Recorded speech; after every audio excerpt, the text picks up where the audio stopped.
y bienvenido. Hello and welcome to Thursdays for the Soul. Thursdays for the Soul is a webinar series for the whole church. We faithfully focus on care and education for the people of God and create opportunities to digitally worship together as the whole of the United Church of Christ. From prayer, music, and psalms to interviews of key leaders and how-tos in congregational life, this series stays current to the relevant topics of the time and offers opportunities of connection in the wider church and in your community. Together we can bring our church and the world towards the world God imagines for all of us. Buen dia, I am the Reverend Roberto Ochoa, Minister for Ethnic Inclusion and Congregational Support for Rural and Small Churches of the Faith Education, Innovation, and Formation Ministry for the Justice and Local Church Ministries of the United Church of Christ, and your host today. Gracias for joining us. We are honored and pleased to present today Spirituality and Pop Culture with author and religion journalist John A. Zukowski as he talks about his book, Christmas on the Screen, which explores the spiritual and cultural implication of Christmas movies and TV shows. Before we get to today's session, let me tell you about what we have coming up next week. Next Thursday, November 10th, join us for Writing as a Spiritual Practice.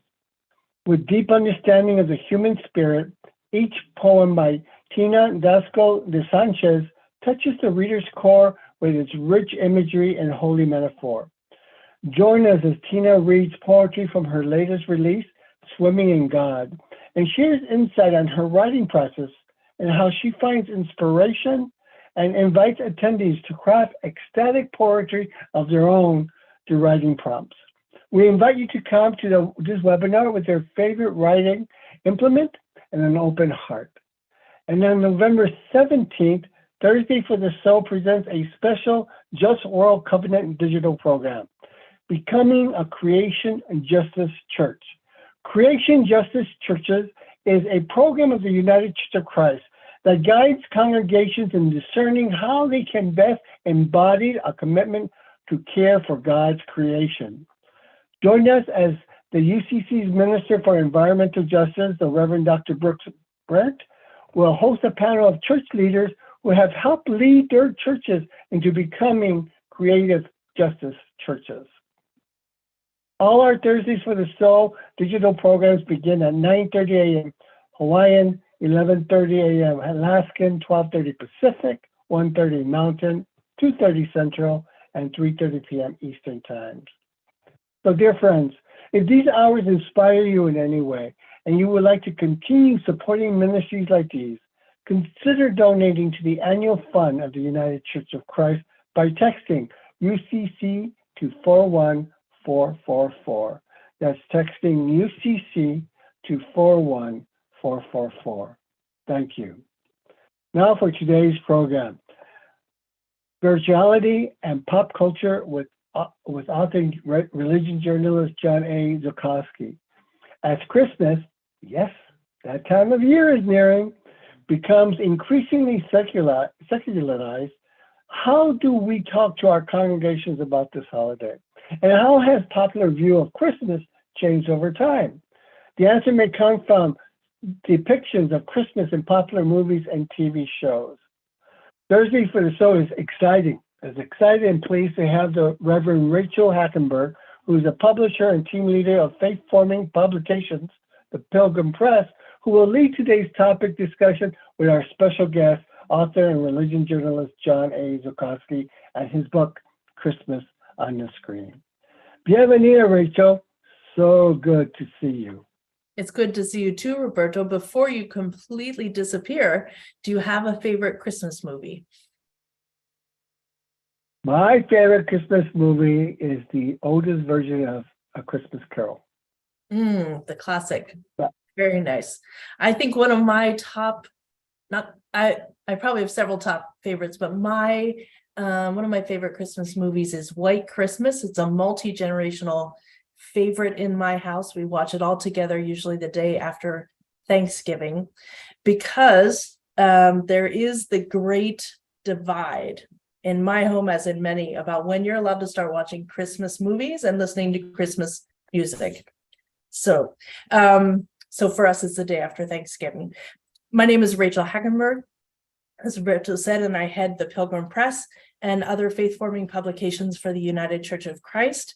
The Pilgrim Press is the publishing arm and the bold publishing tradition of the United Church of Christ.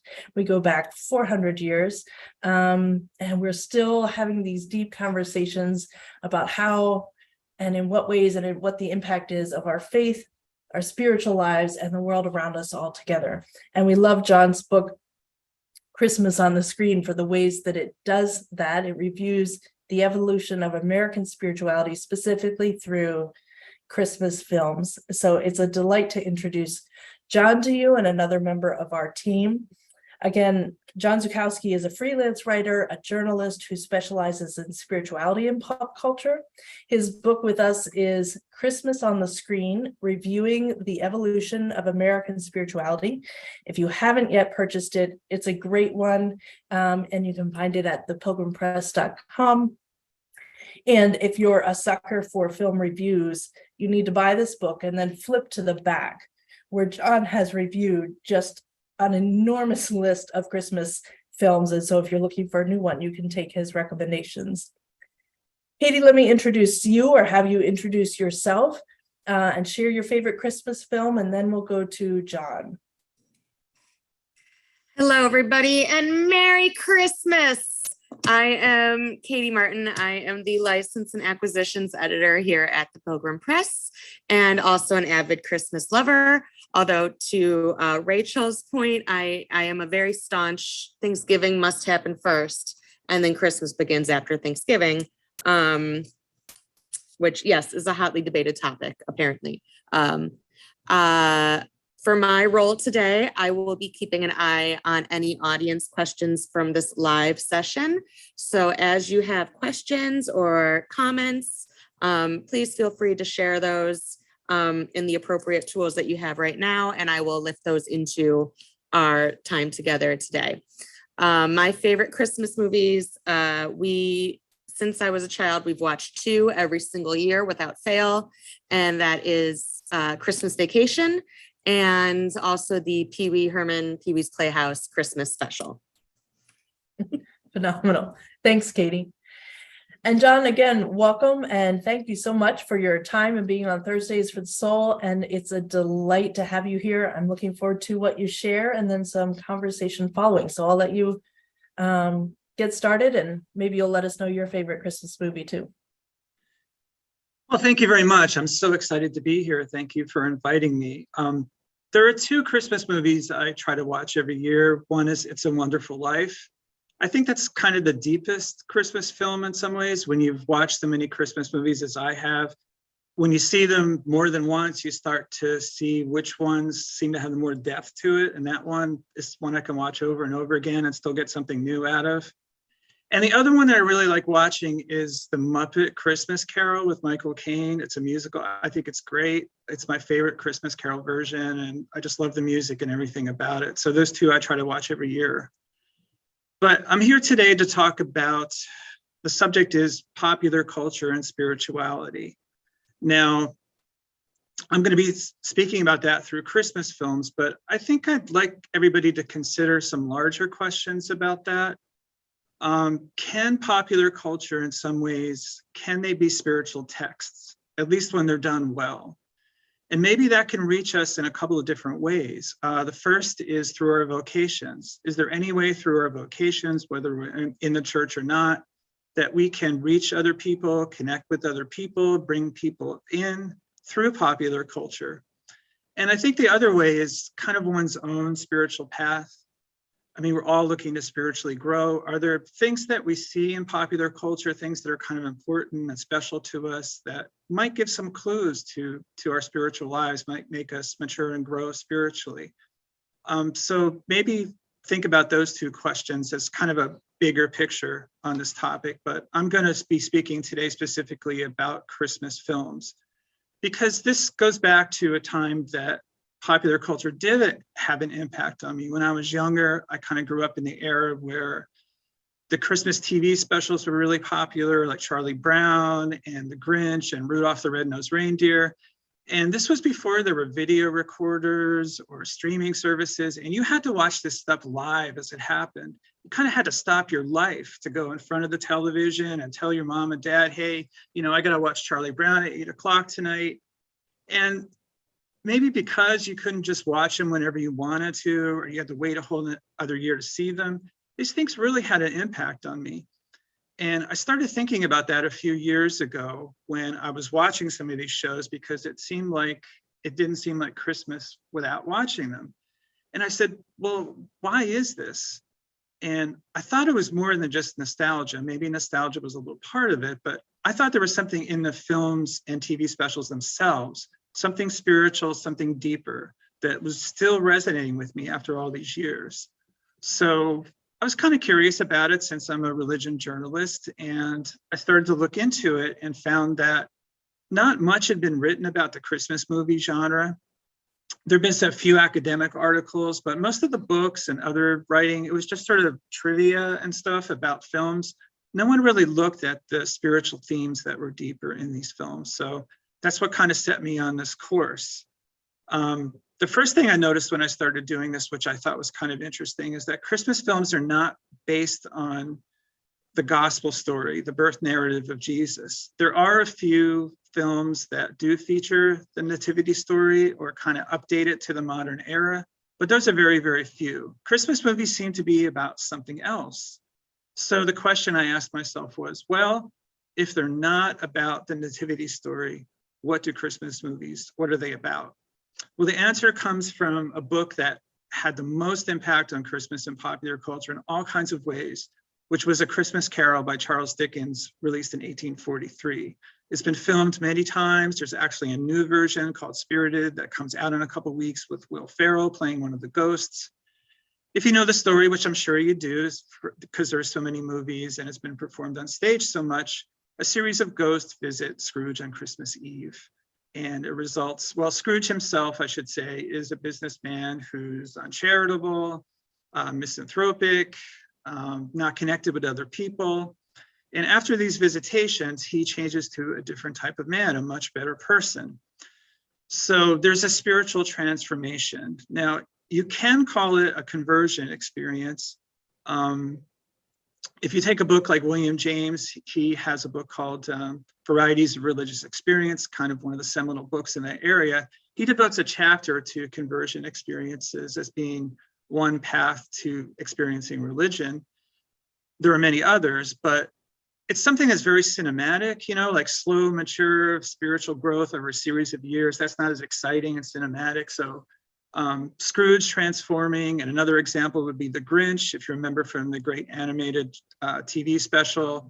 His heart grows bigger, he lifts up the sled. He has this instantaneous, very dramatic conversion experience. So this is the foundation for the Christmas movie genre, at least the traditional Christmas movie, which is spiritual transformation. Something happens during the Christmas season that makes somebody change. Now, this changes over the years. As was pointed out, my book kind of tracks the history of Christmas films and how they change over time. And what's interesting when I first started looking at this was that Christmas movies aren't spread out evenly over the time period. They're clumped together in certain periods. And why is that? Well, they solve kind of spiritual anxieties of those time periods. Christmas has always kind of been used, this idea of bringing people together and a whole celebration as a way of sort of reuniting people. And that was done after the Civil War. Christmas actually became an official US holiday across the whole United States after the Civil War as a way of kind of bringing the country together. So Christmas films do that. They solve like spiritual questions and cultural anxieties that are going on at the time. So in the time I have left, I'm going to very quickly go through the 3 different time periods of Christmas films and kind of point out some of the spiritual anxieties of those time periods and how things have shifted. The first time period is during the World War II years, where the Christmas film is basically created. There wasn't really a genre before then. There were Christmas films, but nothing cohesive.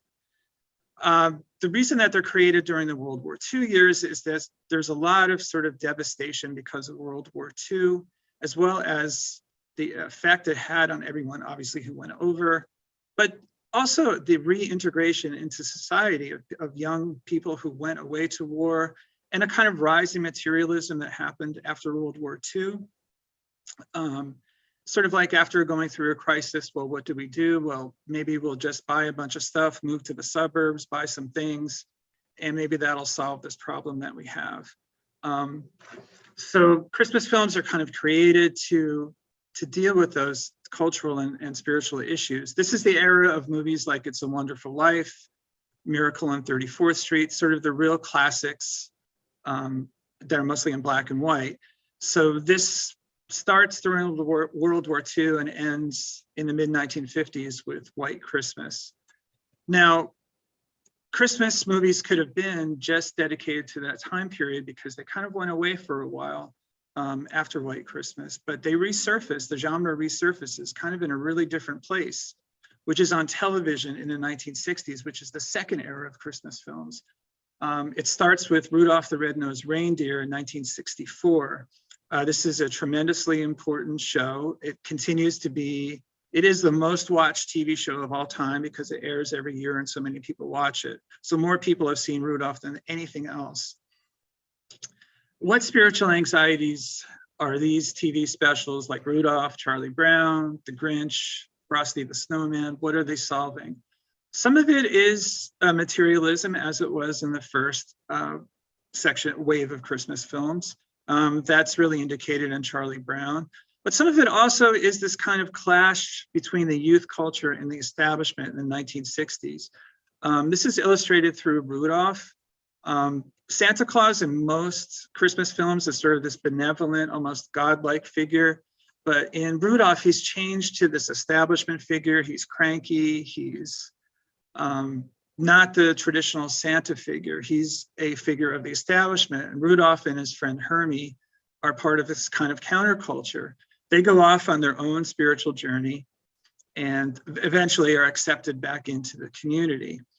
It's interesting that Rudolph, at the time of the civil rights movement, was kind of in full swing. And Rudolph himself is kind of a victim of prejudice. He has skills and talents, but because of the way he looks, he's not recognized and accepted. But in a way, Rudolph's red nose is kind of a generic thing in some ways too, because it's like anything that makes you feel like an outsider, you can kind of project onto that. And I think that explains part of its popularity. So the second phase, like I said, are these TV specials that start in 1964 with Rudolph and kind of peter out in the mid to late 1970s. And they're definitely a product of everything surrounding the counterculture and all the questioning that they do. So Christmas movies disappear again before the third era starts. But it resurfaces in the 1980s with three movies that forever change how Christmas movies are made. The three movies are A Christmas Story, Christmas Vacation, and Home Alone. Now, why are these movies so different and what do they change? Well, two major things. The first is that the materialism, which was so questioned during the first two periods of Christmas films, is no longer as reflected.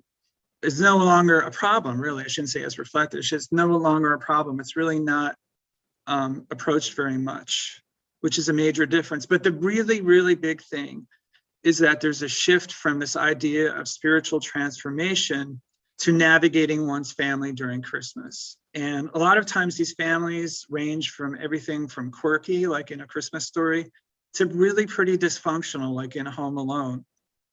So this really changes the Christmas movie genre. And I think it has implications for all of us who are interested in spirituality, because here we have a holiday that at one time was considered a time for kind of spiritual renewal and reevaluating things and changing. And all of a sudden now it's shifted to, well, how do I deal with my family? How do I get through it? This is probably a product of, a lot of changes in the culture that came from the 60s and 70s. And there's divorce rate is higher, more women are entering the workforce, children are moving away from home and going to college. So instead of this kind of spiritual transformation, it's almost like the family is this new sacred space. So this forever, as I said, changes how Christmas movies are made. There are two notable exceptions to this that I think go back to that idea of spiritual transformation. There are two very popular movies from this third period. One is The Polar Express, which came out in 2003. You have a young boy who's on a spiritual journey because he's on the verge of disbelief. Faith doesn't make any sense to him. So again, this godlike Santa Claus figure kind of restores his faith. And the other major movie is the movie Elf, which came out the next year, which is kind of an incarnation. I mean, it's a comedy, so he's not a serious Christ figure, but he descends from this heavenly-like realm to the nitty-gritty of New York City. And Buddy, played by Will Ferrell, he kind of liberates people from their malaise. And those two movies, I think, are so popular because they go back to that original idea of spiritual transformation. So quickly, what happens? Well, people get burned out on these family Christmas films. There are only so many ways that you can show people sitting around a dinner table trying to get along and all their conflicts. During a short amount of time, they tried to shift it to where your friends became your surrogate family. In a movie like The Night Before with Seth Rogen, his college friends are a surrogate family. There's a movie called Office Christmas Party with the coworkers, a surrogate family. But these movies don't really take off. They largely flop. And where does that leave us now? Well, a few years ago when I started this book, I thought it might have been a fad or a phase, but it really has gone back on TV into a possible fourth phase of Christmas films. The Hallmark Channel and these other networks have these original movies that come on every year, and they seem to be more and more popular. I'm getting to the point where I think it's not just a fad or a phase. I didn't have time to talk about the Christmas romance, but some of them are romances and they seem to go back to a different time period. A lot of times the central characters are women who are looking for something different. Maybe they're too career oriented. They want to go to a sense of community. They want to find their right romantic partner. Now, there are a lot of different types, but that was sort of the archetype when this first started, that they would be romances. So the way it looks now is it's going back on television. So that's kind of a quick overview of the Christmas movie genre. And I would love to hear some of your favorite Christmas films, some of your impressions of these films, some of your memories. And also, again, this idea of how spirituality and popular culture can be utilized by us. John, this is so great. And I'm stuck a little bit. I'm not stuck in a bad way. I'm just like, you caught me on the elf as an incarnation story. Like, oh, that's just, I just like, my mind's just sort of tracing its way over so much of that film, which is hilarious. It's another great one that my family particularly loves. Interesting. Yeah, I when I was doing research, I read an interview with Will Ferrell, who plays the central character, Buddy, and he said that he really strove in that film to play an innocent character, because so often he plays characters that are ironic, but he said, no, I wanted him to be really sincere and genuine. So right. This clash between that innocence and the jadedness of the other characters in the film is really funny and really effective. Mm-hmm. It's even almost a bit of a blending. I mean, I think you're right about it's ultimately an incarnational story, but it pulls in, it taps into the family dysfunction era of storytelling for Christmas movies. It taps into the spiritual transformation of the people around him, as you pointed out. Yeah, it has some tips, a little bit of nod to some of the other major themes of a lot of Christmas movies. Yeah, the whole idea that Santa has to have people believe for his sled to go up is sort of some, and again, Christmas movies use this in a certain way, in a Hollywood kind of way, but it is some kind of like indication of some belief in a transcendental or something happening that makes that happen. Mm-hmm. Yeah, I was flipping through Christmas movie quotations, and I'm going to immediately forget which movie it came from, but one of them was, we should be doing everything we should to make Christmas magical for children. Again, it's a movie line, right? Not necessarily me saying what we should or shouldn't do, but I do think that the ways in which children in our lives, children in our society can be given space to wonder, to take that, to have transcendental sort of, imagination, maybe miracles are possible, maybe Santa is possible, etc. I think is really wonderful and important. Yeah. Yes. Well, Santa Claus has been kind of, like I said, if you look at the movie Miracle on 34th Street, which is from the first phase of Christmas films, the whole idea behind that is, well, can we believe in the Santa figure? Like, is he the real Santa Claus? Is faith real? Yeah. And again, Hollywood has this format of like taking these faith issues and putting them into forms like that. Like, well, if you believe in Santa Claus, is he the real Santa Claus? Can you believe in faith after this war and all that we've been through? And the three central characters in the film all have differing views. The single mother, played by Maureen O'Hara, she's kind of the film's atheist. She doesn't believe. She thinks it's dangerous to believe. Her daughter, Natalie Wood, is like the film's agnostic. She'll believe if there's proof. And then you have John Gavin, who's like the true believer. He's kind of showing that faith is the antithesis of proof. He doesn't need it. He'll just act and do things based on faith. So it's like which viewpoint is going to win out. But this idea of Santa representing the supernatural or transcendental, and well, can we believe in that? I think is a theme that's been in several Christmas films. The Polar Express is like that too. Right, right.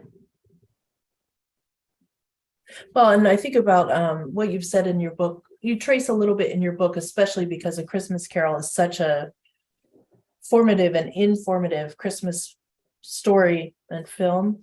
I think about the way the book traces even just different appearances of central characters. So like how Scrooge shows up and, he's a bad capitalist, or he's, a generation or two later, a Scrooge type movie might have him as like the distant parent or the distant grandparent who's a baby boomer. And so it reflects like generational changes, and it's still the Scrooge, but what it is that's difficult to relate to about him, or what makes him the bad guy, changes with time to keep the story relevant to the current generation of viewers, so to speak.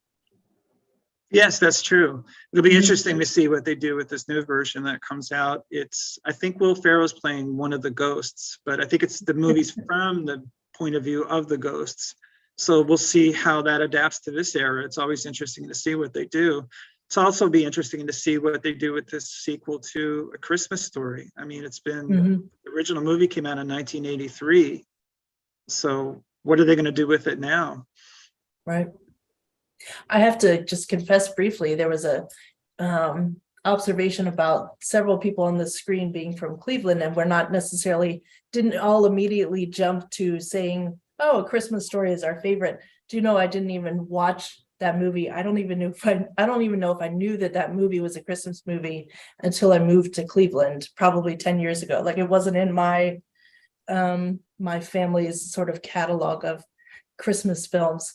I wonder what your take is on a question related to whether you would say in your studies of these that studios and film execs have an awareness of these trends, these changing themes over time, the eras as you've sort of charted them. From my experience, Hollywood tends to be very commercial, and they just look at what trends are going on. I don't know that they have an agenda in terms of what they try to say, as much as they're looking at the commercial aspect. And for some reason like I said, there was a cultural shift where people are defining Christmas by how I spend my time with my family. They used to call Valentine's Day Singles Awareness Day. So Christmas is kind of becoming Family Awareness Day. Everybody kind of says, well, what's my relationship with my family now? Am I going to see them? Is there a problem? If I have a conflict with a family member, how am I going to get past that? How do we all spend our time? I think that's where Hollywood was looking at, and just defining Christmas by a family. But I just wonder about the implications this has for people in the religion field, who are, maybe in churches, and how do they deal with Christmas when it's so family oriented now?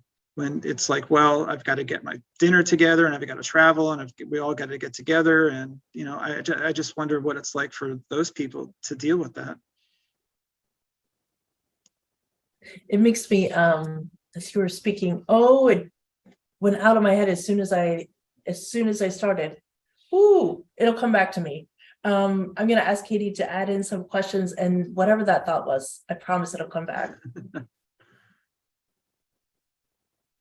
Yeah, thank you, Rachel. A couple questions that I want to lift up from our conversation with our live audience. We have a question asking if have there been any films based on the kneeling Santa figurine? No, not that I know of. No. Are you familiar with it? I had to Google it myself. For those not familiar, it is a Santa kneeling at the manger over baby Jesus.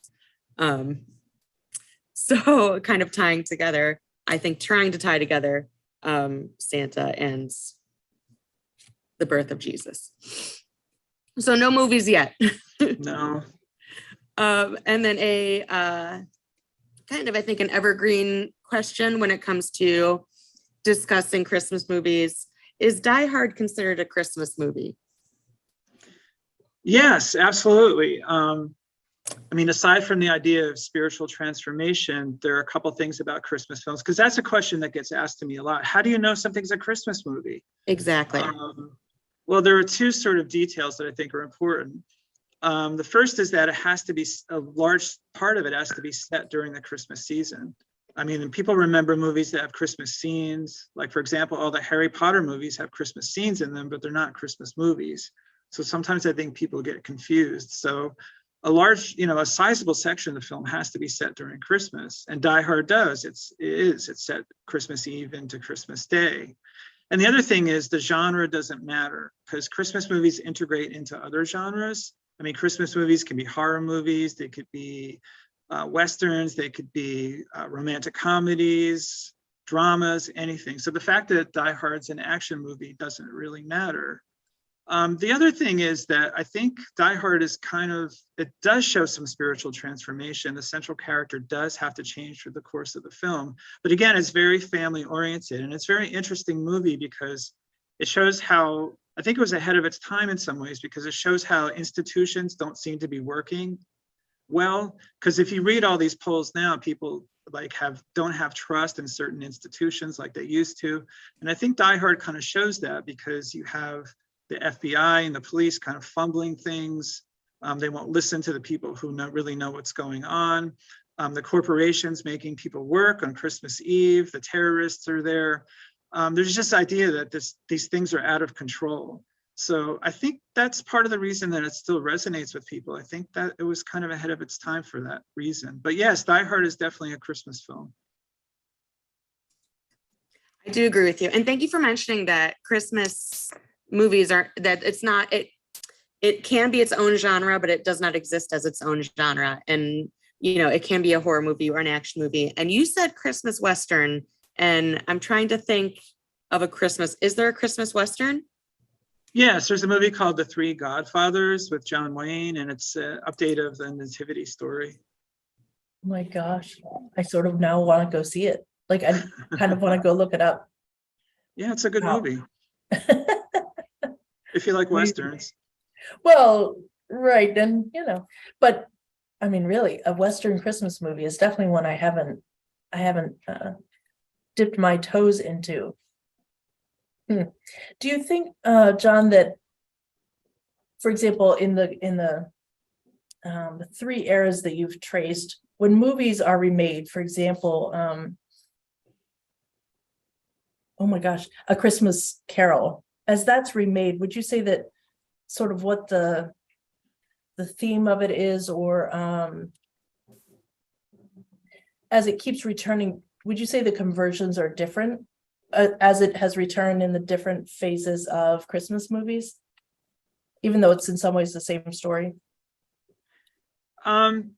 It's like, how is Scrooge different through these different versions. Like what he's sort of a symbol of someone who has to change. So what is Scrooge all about? Like if you look at the version that was released in the 60s with Albert Finney, he's kind of an establishment figure. Michael Caine is sort of like the emo Scrooge. His emotions are really out there. There's a version with Patrick Stewart, who's sort of almost like a Wall Street kind of Scrooge. So it's like the portrayals of Scrooge, like what has to change changes over time, I think. That makes like sense. we project onto Scrooge like something in society that needs to change, or someone who needs to change, or a type of person that needs to change. And for example, that at different times that's been materialism that needs to change, capitalism that needs to change, the establishment that needs to change. It's interesting how those sort of social desires or those social movements have been placed on the character of Scrooge specifically, but just Christmas movies in general. I will say I did come back to, and it's talking about Scrooge that reminded me of it, because part of the reconciliation and the need for change with Scrooge in the classic story is his reconciliation with his own family. And the theme of family in the third era, the third wave of Christmas films, as you've talked about it, reminded me that the idea of family peace at Christmas is something of a miracle itself, which again swings over to the transcendentalism and can we have faith, can we have hope in this thing that we don't see, and family peace as the miracle is an interesting bit of story that I can think about in various films that have come out in the third wave. Yes, I guess that's a good way to put it, that it is a kind of miracle, I guess, in some situations. I wonder sometimes if it's a strain, though, like to take a really popular movie like Home Alone. I mean, I sort of feel bad for Kevin because he really does get sort of a raw deal. They're not really nice to him. It's this really dysfunctional house. They forget him when they leave on a trip, which sort of indicates this anxiety that families are so busy and so individualistic that they can't get their act together and even bring their kids with them. But, you know, he really kind of acquiesces sometimes when he shouldn't. And the message seems to be that no matter how dysfunctional your family is, how they would treat you, that you're supposed to be loyal to them. I just wonder if there's like an extreme with that, like this idea of sticking by your family is just so pervasive, and there's just such a message that you should do that I don't know. I'm not sure if Kevin needed to do all that he did. I don't know. That's very interesting. And in the sequel too. I mean, in the sequel it's even worse, I think. Well, and to your earlier point, you know, I think socially, there is much more talk now, much more awareness now of chosen family, if that's friends, if that's coworkers, if that's family we create in other ways.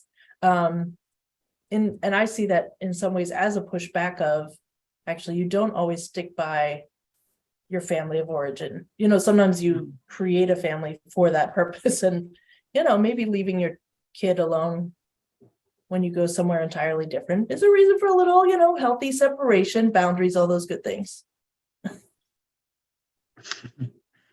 Yeah, it's interesting that kind of didn't go anywhere when they shifted for a few years to sort of portray these millennials as having surrogate families of their friends or coworkers. For some reason, that really didn't resonate, and it was sort of a bad portrayal of millennials too. Like they couldn't quite grow up; they had to resort back to their like college era selves. Like adulthood was just too much for them. I don't think those movies were very flattering of millennials in general. But yeah, I mean, I think the larger issue of whether you're friends or you have a sort of surrogate family, I think that's an interesting one, because some people may not have a biological family that they could spend Christmas with for one reason or another. And I wonder sometimes if that makes people feel bad, like, you know, hey, you know, society's telling me this is supposed to be a time for family, and I don't have that situation. So I think looking at friends or, you know, sort of surrogate families is a good thing. That might be my critique, and part of the the standard Hallmark Christmas movie story, is the assumption usually that placed on the woman that all she's done isn't doesn't replace this other thing that she's supposed to long for. And so what if it's not about the family of origin for some folks, but classically Hallmark likes to send us all running back to our family of origin to find our dear love. Yeah, and you wonder what longing is there in people and in society that there's such a message that's so important. I mean, that's something I think to really think about. Yeah. John, can you talk a little bit about, or Katie, do you have a handle on the question? Go ahead. I will jump in again. Another question that, or I guess more of a comment that's been lifted up that I'm kind of forming into a question that I have / comments. Let me just speak it out. So talking or looking back through the phrase or the phases that you mentioned, the World War II, post-war, the 1960s, the 1980s, as an avid movie lover and an avid holiday movie lover, all holidays, I love Halloween movies, Christmas movies. One thing that I've noticed a lot in the last 10 years specifically has been increased representation across movies. Things like Wendell and Wild coming up this past Halloween. Jingle Jangle was mentioned in the comment section, and that's a movie that I loved that I believe came out in 2020, maybe 2021, sharing messages of being authentically you and spreading love and just showing increased representation. For me, that's something that I see reflected in modern movies a lot, especially in the past 10 years. Do you think that's maybe something that's happening in Christmas films or something that we're looking towards in Christmas films going forward? Yeah, it really has happened. There's this sort of formula in these family films that all these siblings and families go back to the family homestead. And I mean, it's been done so many different ways. African-American families, Hispanic families. I think, was it 2 years ago? The movie with Kristen Stewart, I think it was called Happy Holiday or Happiest Holiday, where she brought her girlfriend home to her family. So yeah, I think that's definitely happening. But again, you can only do so many of those. You can only have so many of them before it gets repetitive. Although, again, it may be one of the places where because I'm just going to pick on Hallmark again for a minute, but because the kind of standard Christmas plot line of a Hallmark movie is so predictable, and isn't expected to vary widely. It's not something that is going to circulate through theaters and is expected to pull in a lot of money, and so it doesn't need to switch up a whole lot. But there is maybe more room than in Hallmark movies to switch out the cast. If the storyline is the same, then the cast can be diversified and the story retold in different ways. But it does also raise this is maybe part of what I was wondering in some of the responses from our viewers, that till you go back, especially but not exclusively, to the post-World War II era of Christmas films,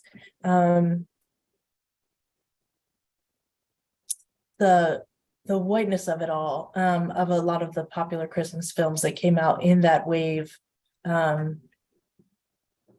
isn't without needing a critical eye, I imagine. That's all. I think it's just that observation. Again, White Christmas is a real popular one with my family, and it's of its era for sure. Yeah, as a 50s film. Right. And again, you get to the era of the 60s with Rudolph kind of changing things. Right. Turning it in a new direction. Mm-hmm. By way of wrapping up our conversation, again, thank you very much, because I just, I know we've only just begun to tap what is a wide conversation, to your earlier point at the outset of, is pop culture, or can pop culture be, in fact, a sacred text that we read?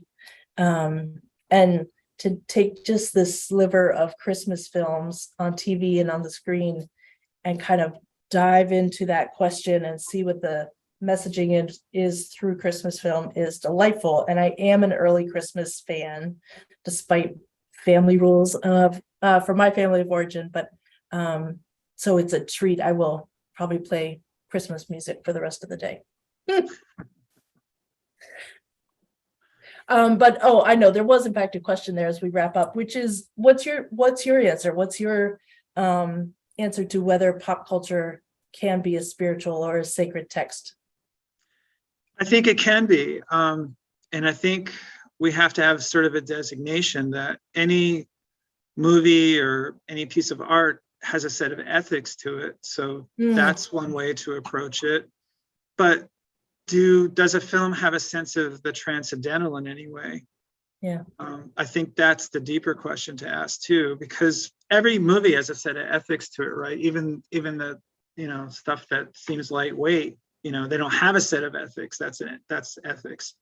So you could take any film and measure it by the ethics of all the characters, but is there a sense of the transcendental in some way in a film? I think that's the question to ask when we think about whether pop culture can be a sacred text of some kind. Katie, what's your take? Pop culture is sacred text? Absolutely. I think I am of a mind that anything could be a sacred text. Mm-hmm. Yeah, I like, John, what you're adding, not quite as caveat, but almost in terms of, what's its ethical intention, or maybe not intention, but messaging, as well as what's its transcendental impact, whether a movie or otherwise. Yes, I think, if you're talking about defining a spiritual film, that's kind of a measurement that there's something transcendental in it somewhere. I think any film has a set of ethics, but like, where does it stop? Like, can anything be considered ethical? Even I can't think of anything off the top of my head, but any movie at all? What's like the worst movie you've ever seen? A Christmas Story. Well, it's so interesting. Oh, go ahead, Katie. I'm sorry. I just want to pop really quickly to talk up to John's point. One thing that we see a lot, you see so many books talking about the spirituality of ...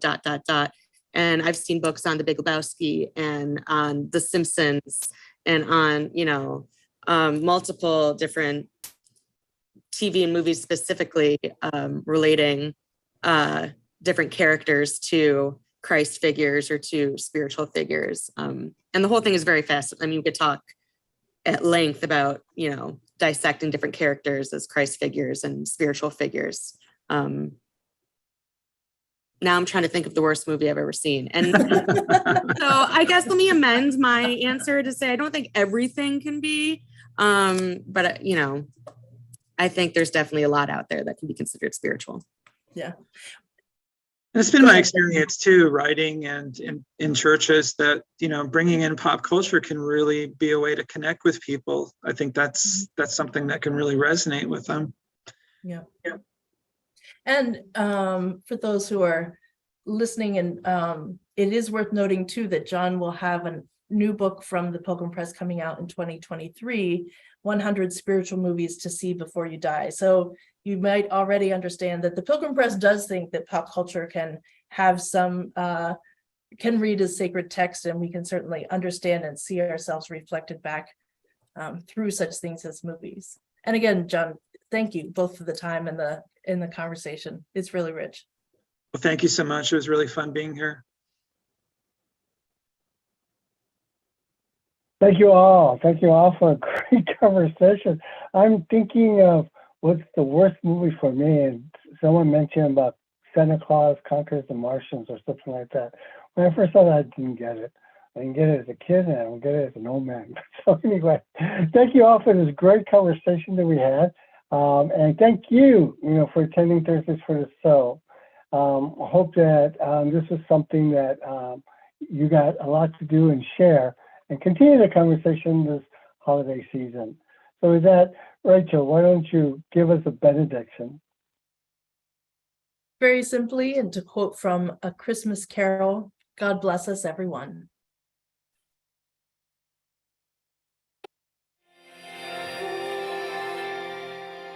Dear friends in Christ, if this conversation has moved you, if what's been offered here has enhanced your ministry or healed your soul in any way, please consider donating to support the annual fund of the United Church of Christ. Simply text UCC to 41444. Your support will help build more programs like this. We thank you for your support. Be blessed and be a blessing, and know that you are not alone. We are holding you in prayer. Amen.